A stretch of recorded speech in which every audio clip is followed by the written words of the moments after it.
인생을 살다 보면 누구나 예기치 않은 그런 삶의 풍랑이 닥쳐올 때가 참 많이 있습니다.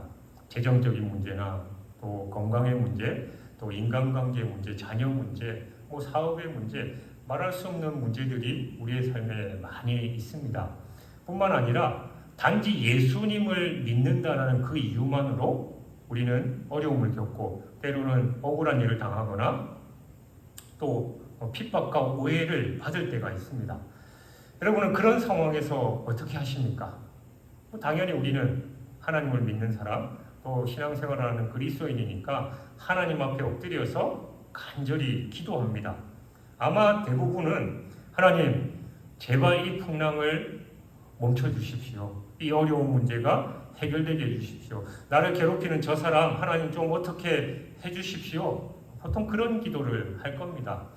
네, 이런 기도도 당연히 좋은 기도입니다. 우리가 구해야 할 기도의 모습이에요. 그리고 우리의 삶에서 이런 기도는 너무 자연스럽고 솔직한 기도입니다. 그런데 우리의 일반적인 이런 기도의 모습과 다르게 반응하는 그런 공동체가 있었다는 겁니다. 오늘 바로 본문에 있는 초대교회의 모습인데요. 사도행전 4장의 배경은 이렇습니다. 베드로와 요한이 성전 미문에 앉아있던, 그러니까 나면서부터 걷지 못하던 사람을 예수 그리스도의 이름으로 일으키는 놀라운 기적을 행했습니다.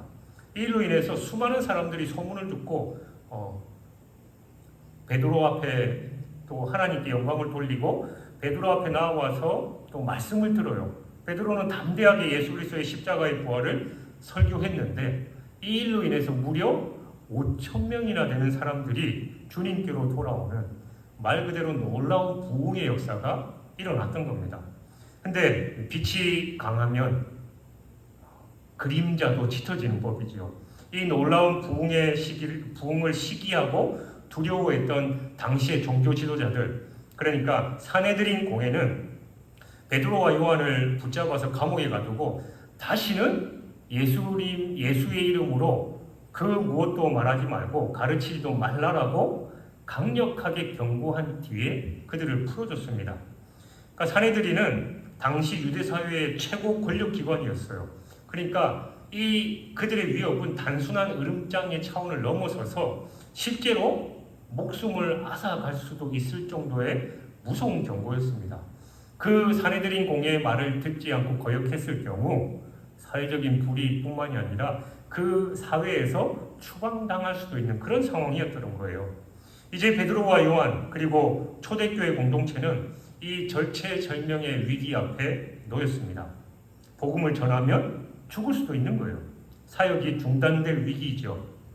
바로 그때 우리와 마찬가지로 그들 역시 함께 모여서 하나님께 기도하기 시작합니다. 그들이 이 위기 앞에서 하나님께 어떤 것을 구했느냐?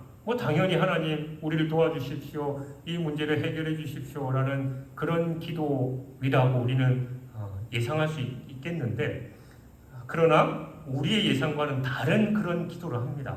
그러니까 오늘 이 말씀을 통해서 환난과 위기 속에서 우리가 진정으로 구해야 될 게 무엇이고 또 초대교회의 기도의 능력이 어떤 것인지를 배우는 그런 귀한 시간이 되었으면 좋겠습니다. 첫 번째로 초대교회 성도들은 문제를 없애달라는 기도가 아니라 문제를 이겨낼 능력을 구하는 기도를 했습니다. 29절 말씀을 함께 보면 주여 이제도 그들의 위협함을 굽어 보시옵고 또 종들로 하여금 담대히 하나님의 말씀을 전하게 하여 주시오며. 그러니까 초대교회 성도들의 첫 번째 기도는 놀라웠어요. 그들은 우리와 같이 주님, 저 사내들인 공회인들의 위협을 멈춰 주시옵소서, 그들의 권력을 꺾어 주시옵소서 라는 기도를 하지 않았습니다. 그들은 단지 그들의 위협함을 굽어 보시옵고 라고 기도해요. 굽어 보시옵고 라는 말은 주목하여 보시고 고려해 주옵소서라는 그런 의미입니다. 그러니까 그들은 문제 해결을 자신들이 원하는 방식으로 정해서 요구하지 않았습니다. 대신에 자신들이 처한 이 모든 상황을 전능하신 하나님께서 알고 계시고 보고 계신다라는 사실을 믿고 하나님께 온전히 그 모든 것을 맡겨드린 겁니다. 그리고 이어서 구한 기도의 내용이 더 놀라워요. 종들로 하여금 담대히 하나님의 말씀을 전하게 하여 주시오며. 그들은 이 문제의 해결이 아닌 그 문제를 뚫고 나갈 능력을 구했습니다. 이것이 바로 그들의 핵심적인 기도 제목이었습니다. 그들의 최대 관심사는 자신의 안위나 평안이 아니었어요. 그들의 유일한 관심은 하나님의 말씀이 멈추지 않고 계속해서 전파되는 것이었습니다. 그래서 그들은 핍박을 피할 수 있는 안전한 환경을 구한 게 아니라 핍박 속에서도 복음을 전할 수 있는 담대함을 구했습니다. 이게 우리에게 큰 도전을 주는 거예요. 로마서 5장 3절 4절은 이렇게 말합니다. 다만 이뿐 아니라 우리가 환난 중에도 즐거워하나니 환난은 인내를, 인내는 연단을, 연단은 소망을 이루는 줄 알미로다. 사도 바울은 환난을 없애달라라는 기도를 하기보다 환난을 통해서 주시는 영적인 유익을 바라보면서 즐거워한다라고 고백했습니다. 진정한 믿음은 문제가 없는 상태가 아니라 문제 속에서도 하나님과 함께 하나님의 뜻을 이루어가는 것이기 때문입니다. 나치 수용소에서 살아남은 코리 텐 붐이라는 여사님의 간증이 있습니다. 그녀가 언니 베시와 함께 라벤스브릭이라는 수용소에 더럽고 냄새나는 이 막사에 갇혔을 때 그것은 벼룩이 들끓었습니다. 코리는 절망하면서 불평했는데 그 언니 베시는 성경 말씀을 따라서 범사에 감사해야 된다라고 벼룩이 있는 것까지도 감사 기도를 하나님께 드렸습니다. 코리는 사실 이해할 수 없었습니다. 그런데 놀랍게도 그 벼룩들 때문에 이 간수들이 막사 안으로 들어오는 것조차를 꺼려했고 자매는 그 안에서 자유롭게 성경 공부를 인도하면서 수많은 영혼들에게 복음을 증거할 수 있었다는 거예요. 만약 그들이 하나님 이 끔찍한 벼룩을 없애주십시오라고만 기도했다면 어쩌면 그 놀라운 은혜의 통로를 경험하지 못했을 수도 있습니다. 그러니까 우리에게 닥친 위기와 어려움 앞에서 이제 우리의 기도 제목도 이처럼 바뀌어야 되는 겁니다. 하나님, 이 문제를 없애주십시오라는 그 기도를 넘어서서 하나님, 이 문제를 믿음으로 이겨낼 힘을 주옵소서. 이 상황 속에서도 하나님의 뜻을 이룰 수 있는 담대함을 주옵소서. 이런 기도가 우리의 기도가 되어야 될 줄 믿습니다. 그 두 번째, 초대교회 성도들은 인간의 용기가 아닌 성령의 담대함을 구하는 그런 기도를 했습니다. 그렇다면 그들이 구했던 이 담대함은 어디서부터 오느냐? 31절 말씀에 그 해답이 명확하게 기록되어 있는데 빌기를 다함에 모인 곳이 진동하더니 무리가 다 성령이 충만하여 담대히 하나님의 말씀을 전하니라. 그러니까 기도가 끝나자 모인 곳이 진동하는 이 물리적인 현상이 일어났습니다. 그리고 그들 모두가 성령으로 충만하게 되었습니다. 그 결과 그들은 담대히 하나님의 말씀을 전할 수 있었던 것이죠. 이것은 인간적인 용기나 배짱과는 근본적으로 다릅니다. 여기서 매우 중요한 영적 공식이 있는데 바로 성령 충만 이꼴은 담대함. 그러니까 그들이 구했던 담대함, 그러니까 헬라어로 파르레시아는 두려움 없이 모든 것을 솔직하고 당당하게 말하는 그런 태도를 말하는 거예요. 이것은 오직 성령께서 부어주실 때만 가능한 것입니다. 하늘로부터 오는 능력이다라는 거예요. 사도 바울도 자신의 힘이 아니라 성령의 능력을 구했던 사람이죠. 그는 에베소서 6장 19절에서 성도들에게 이렇게 기도를 부탁합니다. 또 나를 위하여 구할 것은 내게 말씀을 주사 나로 입을 열어 복음의 비밀을 담대히 알리게 하옵소서 할 것이니. 그러니까 위대한 사도 바울도 복음을 전할 담대함을 위해서 성도들의 중보기도가 필요했고 그것이 성령으로부터 온다라는 사실을 알고 있었다라는 겁니다. 베드로의 삶이 이 진리를 가장 극명하게 보여주죠. 예수님께서 잡히시던 밤 대제사장의 뜰에서 그는 모닥불을 쬐고 있었습니다. 그때 한 여종이 다가와서 당신도 저 나사렛 예수와 함께 있었지? 라고 묻습니다. 그 순간 베드로는 공포에 사로잡혀서 나는 네가 무슨 말 하는지 알지 못하고 깨닫지도 못한다라고 심지어는 저주까지 하면서 예수님을 3번 부인했습니다. 그것이 그의 인간적인 용기의 한계였어요. 그런데 오순절 성령의 충만함을 받은 그는 완전히 다른 사람이 됐습니다. 수천 명의 군중과 자신을 위협했던 사내들인 공회원들 앞에서도 조금도 두려워하지 않고 너희가 십자가에 못 박은 이 예수를 하나님이 주와 그리스도가 되게 하셨다라고 담대하게 외쳤습니다. 무엇이 그토록 그를 이렇게 변화시켰는가? 바로 성령 충만입니다. 우리 역시 마찬가지예요. 우리가 하나님의 일을 감당하지 못하는 것은 능력이 부족해서가 아니라 담대함이 없기 때문일 때가 훨씬 많습니다. 사람들의 시선이 두렵고 거절당할까봐 두렵고 손해볼까봐 두려워서 복음 전하기를 주저하지요. 이 두려움을 이기는 힘은 한 번 더 해보자라는 굳은 결심에서 나오는 게 아닙니다. 나는 할 수 있어, I can do it 이라고 용기를 북돋아내는 게 아니다라는 거예요. 오직 성령의 충만하심을 구할 때 주어지는 선물이 바로 담대함입니다. 성령 충만, 이게 바로 하나님의 능력을 덧입어서 내 의지, 내 생각과 내 방식이 아니라 나도 모르게 그 능력이 속으로부터 나와서 행할 수 있다라는 거예요. 제가 유튜브에서 어떤 설교 말씀을 들으면서 참 도전을 받았던 게, 우리는 스스로 내가 뭔가를 하려고 노력하고 하다가 실패하면 그래 나는 잘할 수 있어, 다시 내가 부족해서 그럴 거야, 더 노력하고 하는데, 물론 그것도 필요합니다만 하나님의 일을 함에 있어서 가장 중요한 원칙이 바로 내 힘과 능력이 아니라 성령의 능력으로 하는 거예요. 그래서 제가 여러분 귀에 못이 박히도록 말씀드렸듯이 저의 새벽 기도의 첫 번째 기도의 문구는 하나님 도와주십시오. 능력을 주십시오. 저는 아무것도 못합니다. 하나님 도와주시지 않으면 저는 아무것도 할 수 없습니다. 라는 그런 고백을 가장 먼저 합니다. 여러분, 성령 충만을 받으시길 바랍니다. 그래야 우리는 담대함을 얻을 수 있어요. 그렇다면 이 성령 충만은 어디에서 오느냐? 어떻게 해서 오게 되느냐? 본문에 보니까 빌기를 다하며, 그러니까 기도를 통해서만 성령 충만을 받을 수 있습니다. 우리가 기도할 때 성령의 능력을 덧입을 수 있고 성령이 충만하여 담대하게 하나님의 일, 복음 전도를 감당할 수 있다라는 겁니다. 그래서 우리는 기도의 자리에서 성령의 도우심을 구하면서 성령의 능력을 덧입어서 성령의 충만함을 입어서 담대하게 주님 주신 그 사명, 복음 전도의 사명을 감당할 수 있는 것이죠. 그리고 세 번째, 초대교회 성도들은 하나님의 능력이 나가 아닌 예수를 증거하게 하는 그런 기도를 했습니다.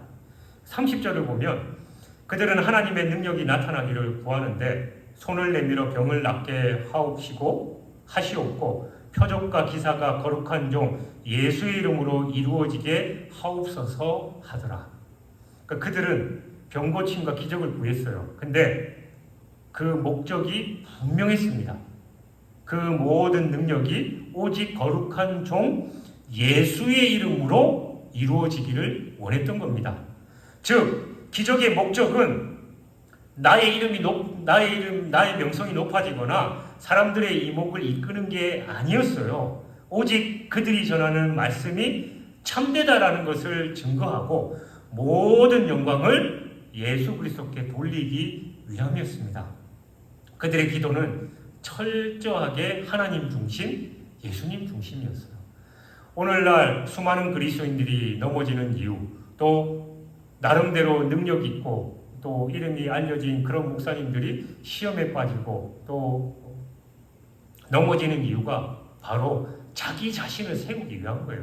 이름이 나고 또 능력이 나타나고 하니까 하나님께 영광 돌리기보다는 내 어깨에 힘이 들어가게 되고 하나님보다는 나를 드러내기 시작함으로써 그 능력이 사라지게 되고, 또 선자는 넘어질까 조심하라라는 시편 말씀과 같이 그들이 그렇게 쉽게 넘어지고 만다라는 걸 우리는 늘 기억해야 됩니다. 이스라엘의 초대 왕 사울이 그랬잖아요.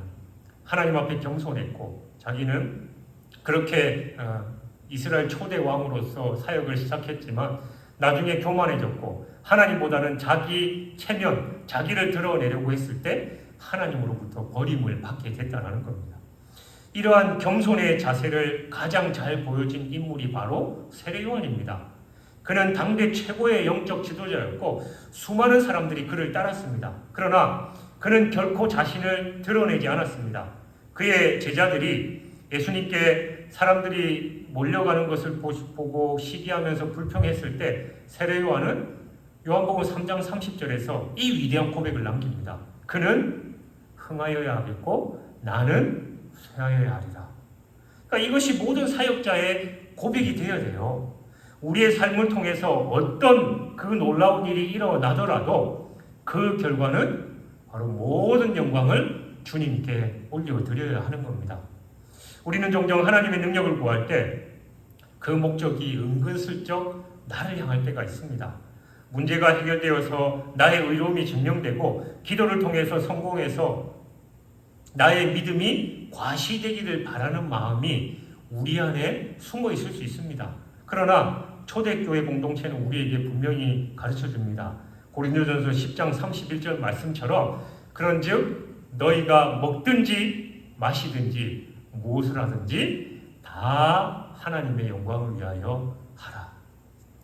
모든 능력과 은사의 목적은 오직 하나입니다. 예수 그리스도를 증거하고 그분의 이름만을 높이는 겁니다. 예수님이 높아지지 않고 내가 높아지고 또 다른 것이 높아지게 되면 바로 본질에서 벗어나고 2단, 3단으로 빠져버리는 거죠. 사랑하는 여러분, 오늘 우리는 절체절명의 위기 앞에서 드렸던 초대교회 공동체의 기도를 살펴봤습니다. 그들은 문제를 없애달라는 기도를 하지 않고 문제를 이겨낼 능력을 구했습니다. 인간적인 용기가 아니라 성령께서 주시는 담대함을 구했습니다. 자신을 드러내는 능력이 아닌 오직 예수의 이름을 증거하는 능력을 구했습니다. 그리고 하나님께서는 그들의 기도에 정확하게 응답하셨습니다. 여러분, 이제 우리 차례입니다.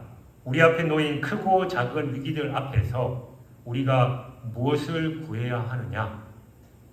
한 성도, 한 영혼 전도, 119 전도 운동을 우리 교회 공동체가 진행하고 있습니다. 이 초대교회의 기도가 우리의 기도가 되기를 소망합니다. 전도 대상자에게 다가갈 때 거절당할까 혹시 두려우셔요? 하나님, 거절의 두려움을 없애주십시오 라가 아니라 거절 속에서도 사랑으로 품을 수 있는 힘과 담대함을 주옵소서라고 기도하시길 바랍니다. 무슨 말을 해야 할지 몰라서 입이 떨어지지 않습니까? 나의 지혜를 의지하지 말고 성령님, 제 입술을 주장하셔서 복음의 비밀을 담대하게 전하게 하여 주옵소서라고 기도하시기 바랍니다. 혹시 전도 예배를 통해서 나의 신앙이 증명되기를 바라는 마음이 든다면, 그리고 내가 이렇게 전도해서 많은 사람들이 교회로 왔지라는 우쭐한 마음이 생긴다면, 주님, 이 모든 과정과 결과를 통해서 오직 예수님만이 높아지시고 저는 쇠하여지게 하옵소서라는 기도를 하시기 바랍니다. 이 기도를 들으시고 우리를 성령으로 충만케 하셔서 두려움을 넘어서 담대함으로 나아가게 하실 하나님을 기대하십시오. 그래서 우리 모두가 초대교회 성도들처럼 위기 속에서도 하나님의 말씀을 힘있게 전파하며 주님의 살아계심을 증거하는 능력의 증인들로 서기를 주님의 이름으로 축원합니다. 그래서 우리 교회를 통해서 이 진주 지역의 많은 영혼들이 주님께로 돌아오기를 소망합니다. 전도하기 힘들죠. 잘 안 된다고 난리들입니다. 그러나 지금 이 시간에도 하나님은 전도에 미련한 것으로 하나님의 일을 하고 계시고 우리를 그 귀한 사역에 초청하셔서 동력자로 불러주셨다라는 그 영광스러운 마음을 가지고 우리는 이 말씀에 순종해야 됩니다. 거듭말하지만 내 힘과 능력으로 할 수 없습니다. 나의 알량한 지식으로 그들을 꼬드기거나 그들을 이해시킬 수 없습니다. 성령의 능력을 덧입어서 또 성령께서 내 입술을 주장하심으로 말미암아 이 복음의 비밀을 담대하게 증거할 때, 베드로가 설교할 때 5천 명이 회개하고 돌아왔던 것처럼 그 능력이, 그 역사가 우리 교회를 통해서 이 진주 땅에 충만할 줄 믿습니다. 그 중심에서 이 사명을 감당하여 하나님께 영광 돌리는 저와 여러분이 되시길 주님의 이름으로 축원합니다.